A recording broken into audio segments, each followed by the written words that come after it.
It is crazy. You guys, I just pulled up to Trader Joe's and I'm not too sure if this is a good idea. It's Saturday afternoon, a couple weeks before Thanksgiving, and it is packed. The parking lot's packed. Trader Joe's looks like it's full of people. So we will see how this goes. Okay, so welcome to the video, you guys. I hope this video is finding you happy and healthy. I thought I would do a fun video to break up all of my IVF videos, just kind of a break from IVF. So my sister Kiera, shout out to Kiera, gave me an idea to do this video all about how to make pizza solely from Trader Joe's.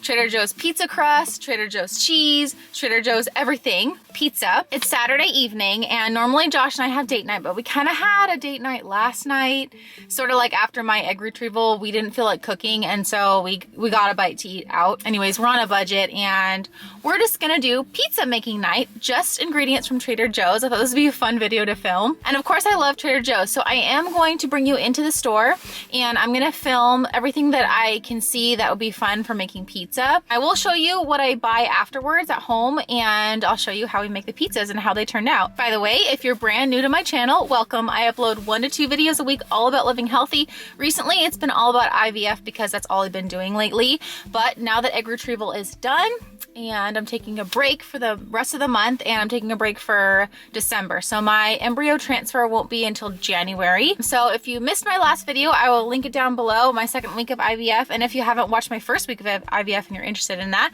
I will also link that video down below. But I explain everything going on with IVF if you're curious. All right, let's fight the crowds.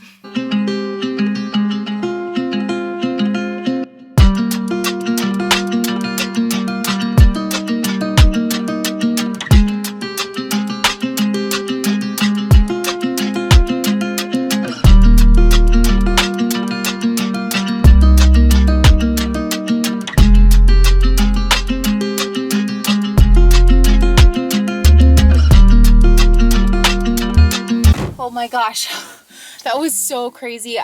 I did film as much as I could. Actually, you know, Trader Joe's didn't have that many options, but I am curious to see how the cauliflower pizza crust compares with like the regular dough pizza crust. I tried to include the prices too in the store. I couldn't get everything because the store was so packed, so many workers around me, I didn't want to get caught. So when I get home, I am going to add up the total cost of everything and let you know what the total amount ended up being. So then you can compare the stay-at-home date night to like going out and see if it saves us money. Should be pretty delicious. I'm very curious. All right, you guys, so I got 2 of their pizza doughs and then of course the cauliflower pizza crust to try.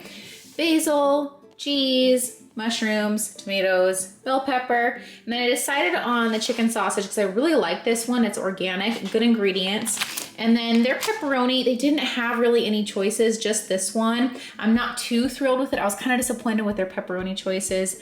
It's not organic. I think it still has nitrates in it. So not the best, but you know, very happy with all the produce organic though, you guys. Trader Joe's is really good at that.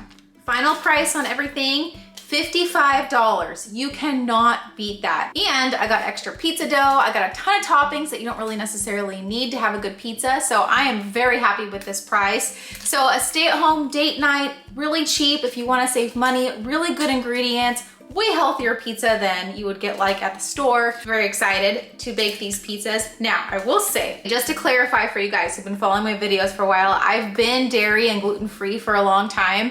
I'm not super strict on it anymore. I limit both dairy and gluten, but occasionally it's okay. I kind of go all out occasionally and don't care. It's just my body feels the same with dairy and gluten. It was just that to try to balance my hormones to avoid IVF, and now that I'm going through IVF, it's kind of like, it matters, but like not as much as before. So I'm not super strict on the dairy and gluten anymore, but I just limit it. The pizza dough is completely gluten and the cauliflower pizza crust has cheese in it. So just so you know. All right, so I got everything all chopped and ready to be put on the pizzas. I like to take the extra time to chop all the ingredients beforehand because it makes it so much easier when the pizza crust is out and ready to go. Just makes the process a lot smoother if you take that extra few minutes.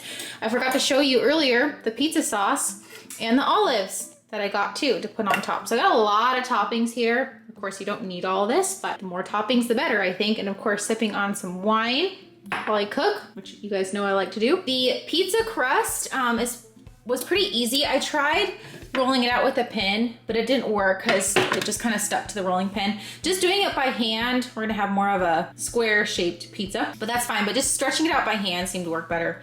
Then we got the cauliflower pizza crust, which this one's already breaking, so I don't know how these are gonna hold up. Hey Josh, come over here and look at these beauties. Wow. Looks pretty good, huh?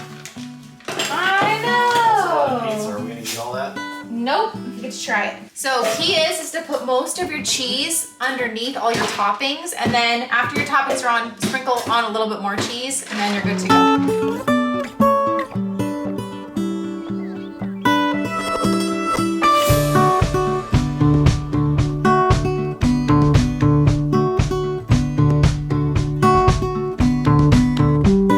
The cauliflower pizza crust one, it's falling apart. What I should have done, because it's sticking to the pan, I should have oiled the pan beforehand or put like wax paper down before. I think that would have made a difference, but maybe I put too many toppings on too. It's just falling apart, which I'll still eat it. I'll just have to eat it in pieces. This one, Josh says is bomb. Looks great. Whoa, pepperoni. Ooh. Oh, that still is good. So the dough, I didn't make thin enough. I don't think. I had to put it on for an extra like 4 minutes. But that is good. So let's taste this one, even though it's falling apart. That's the cauliflower one. So it's just soggy. It tastes good, but it's just soggy still. Highly recommend their actual pizza dough. That is good. Cauliflower one, I don't know if you have to maybe we should pre-bake it beforehand. It tastes good. It's just soggy. You know what I think the problem is with that one? I think the moisture is being trapped by the pan. So maybe put the cauliflower thins on top of a raised, like a grate. Yeah.